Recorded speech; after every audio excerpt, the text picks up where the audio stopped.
Palestinians start lighting up, and it's first dozens, then hundreds, and as many as more than 2,000 Palestinians were killed while waiting or seeking aid during this period. Palestinians are a steadfast people, and we've seen repeatedly that they have really tried to never leave, even if all that's there anymore is rubble.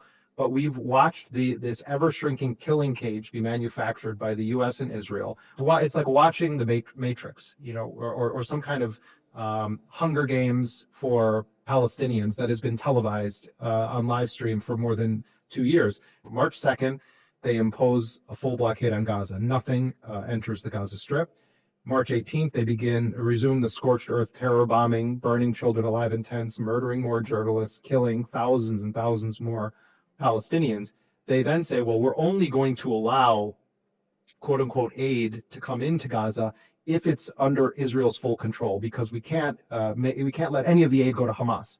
Now, David Satterfield, who was the person from the Biden administration in charge of dealing with humanitarian aid, after leaving office, said that he never saw any evidence that Hamas had taken any significant quantity of aid. Facts don't matter in this equation, but they concocted this idea to have a private company that they, again, call Gaza Humanitarian Foundation.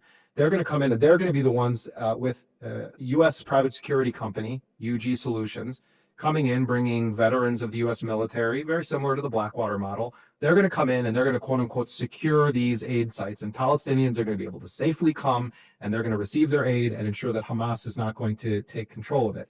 The only real evidence of any looting that exists are from Palestinian gangs linked to the Israeli government. But, it's sick that they called it the Gaza Humanitarian Foundation, but it just shows you how effective UNRWA had been, because when the GHF comes in and it sets up its operations, first of all, it was totally chaotic.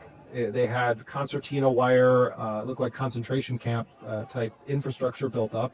Palestinians are desperate because they're under a forced starvation campaign by Israel. They start lining up, and within hours of these operations starting up, you have your first fatalities of Palestinians being shot as they're waiting to get aid. And in those boxes themselves was like just quantities that you would get at like a bodega or something.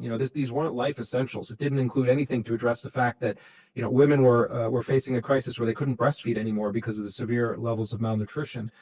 You had children that were born into a world where they never had any meat, they never had any actual protein, where mothers were having to use dates squeezed into a cloth as a replacement for breast milk, and children's lives were then put at risk by having to think of alternative ways of feeding them. But what it amounted to is you have a pathetic box that they say is aid, and they're constantly bragging about how many boxes they distributed, but